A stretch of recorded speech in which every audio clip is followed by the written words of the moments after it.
नजदीक लाखन माजरा है और लाखन माजरा से थोड़ी दूरी पर है धनाना, और धनाना में है सतलोक आश्रम। संत रामपाल महाराज का ये आश्रम है। दिव्य धर्म यज्ञ दिवस मनाया जा रहा है 3 दिन का। सबसे पहले तो यही बात करेंगे कि ये दिव्य धर्म यज्ञ दिवस है क्या। पिछले दिनों आपने देखा संत रामपाल ने गाँव में रसद पहुँचाई, मदद की, उन लोगों की मदद की, उन किसानों की मदद की जिनके खेत डूब गए थे, फसलें तबाह हो गई थी। उन फसलों को दोबारा से कैसे बचाया जाए या उस ज़मीन को कैसे तैयार किया जाए कि दोबारा उसकी बुआई हो, वहाँ से फसलें पैदा होनी शुरू हो जाए, ये अपने आप में एक बड़ा काम था, वो उन्होंने किया है। दिव्य धर्म यज्ञ दिवस ये समझना चाहेंगे भी ये है क्या असल में। जी, दिव्य धर्म यज्ञ दिवस का मतलब होता है दिव्य, यानी कि ऐसी चीज़ जो आम इंसान ना कर सकता हो। आज से 600 साल पहले कबीर साहब ने काशी में एक भंडारा दिया था, जिस भंडारे में ऐसी दिव्यता थी जिसको आम इंसान के पहुंच के बाहर की बात है। उसमें 18 लाख लोग एकत्रित हुए थे जो बाहर से आए थे, और जो काशी के लोग थे वो अलग थे। उसमें ये नियम था कि एक बार भंडारा करने पर प्रत्येक व्यक्ति को एक सोने की मोहर और एक बहुत ही महंगी दोहर, कम्बल कह सकते हो आप, उस व्यक्ति को दी जाती थी। अब वो व्यक्ति चाहे दिन में 10 बार भंडारा करे, फिर भी उसको वो सोने की मोहर और दोहर दी जाएगी।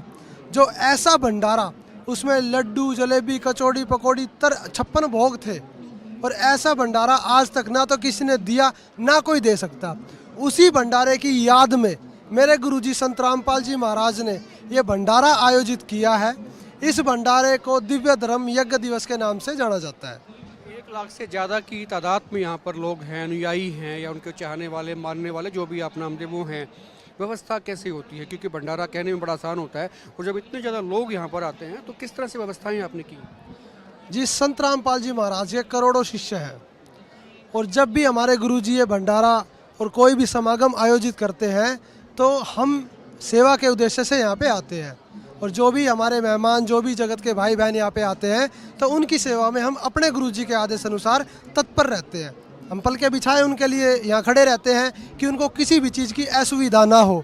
यहाँ पे भंडारे के लिए अलग सेवादार लगाए हुए हैं, वो भी हमारे गुरुजी के शिष्य हैं। यहाँ पे जलराम के लिए, लैट्रिन बाथरूम के लिए, रक्तदान शिविर है, दंत चिकित्सा शिविर है। सवाल मेरा ये भी था कि भी भंडारे के साथ साथ में और क्या हो रहा है, क्योंकि सेवा कार्यों के लिए आजकल गुरुजी की पहचान जो है देश भर में हो रही है कि वो सेवा करते हैं।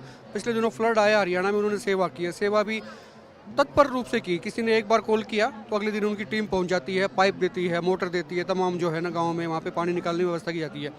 तो और क्या क्या चीज़ें हो रही हैं सेवा की हम बात करते हैं। देखो जी, हमारे गुरुजी जो वास्तविक जो तत्वदर्शी संत हैं, और संत एक तरीके से संसार का पिता होता है, और पिता को अपनी संतानों की बड़ी ही जो चिंता होती है। हमारे गुरुजी संत रामपाल जी महाराज ने जो बाढ़ पीड़ितों की मदद की है, उसका उद्देश्य सिर्फ एक है कि ये भगवान के बच्चे हैं, ये सुखी रहे, इनको कोई कष्ट ना आए। और यहाँ पे जो इस भंडारे में लोग आते हैं उनकी भी पूरी सुविधाओं का ख्याल रखा जाता है। जैसे वृद्ध भी आते हैं, जवान भी आते हैं, बच्चे भी आते हैं, तो उनके लिए यहाँ पे जो फर्स्ट एड का भी प्रबंध किया हुआ है। यहाँ पे जो दंत चिकित्सक भी बैठे हैं, डेंटल कैंप भी लगाया हुआ है। किसी के दांतों में कोई प्रॉब्लम हो उसका इलाज किया जाता है, वो भी मुफ्त। यहाँ पे आँखों का चेकअप भी लगाया हुआ है, किसी को चश्मा चाहिए, किसी को आँखों की दवाई चाहिए, वो भी पूरी सुविधा यहाँ संत रामपाल जी महाराज के द्वारा की जा रही है। यहाँ पे रक्तदान शिविर लगाया जा रहा है, जो हमारे देश पे फौजी भाई खड़े हैं बॉर्डर पे, उनके लिए फ्री रक्त जाता है, और भी जो हमारे सामाजिक भाई हैं उनके लिए ये रक्त फ्री जाता है। तो यहाँ पे संत रामपाल जी महाराज के शिष्य रक्तदान भी करते हैं, और यहाँ पे दहेज रहित जो शादियाँ वो करवाई जा रही हैं, जिससे जो माँ बाप है उनकी चिंता बिल्कुल ही ख़त्म हो चुकी है। संत रामपाल जी महाराज जी के आदेश हैं, 1 रुपये ना तो देना और ना ही लेना।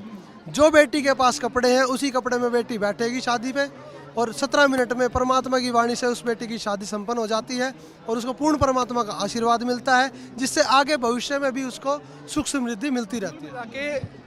सेवा के कामों की लिस्ट बहुत लंबी है, फेहरिस्त बहुत लंबी है, और अक्सर जो है संत जो है प्रवचन किया करते हैं। संत रामपाल भी प्रवचन करते हैं, लेकिन प्रवचन के साथ में धरातल पर कैसे सेवा की जा सकती है, एक सुंदर समाज का निर्माण हो सकता है, देश का निर्माण हो सकता है, उस पर इनकी नज़रें, इनका फोकस रहता है। और ये टाइमलाइन उनकी बताती है जिस ढंग से उन्होंने काम किए हैं, ये अपने आप में नज़ीर है। आपने देखा होगा पिछले दिनों महम में भी, महम 24 की तरफ से तमाम जो गाँव की पंचायतें थी उन्होंने संत रामपाल को सम्मानित किया। उनको एक तरह से योद्धा माना गया कि भाई हाँ, वो ऐसे वक्त पे काम आए हैं जब भगवान से प्रार्थना की जाती है, इच्छाएं जताई जाती हैं कि भाई ईश्वर आके मदद करे। संत रामपाल ने मदद की है और आने वाले दिनों में भी बताया जा रहा है कि काफ़ी सारे गांव जो है अलग अलग अपने अपने तरीके से संत रामपाल के इन कार्यों की सराहना कर रहे हैं, उनको सम्मानित कर रहे हैं।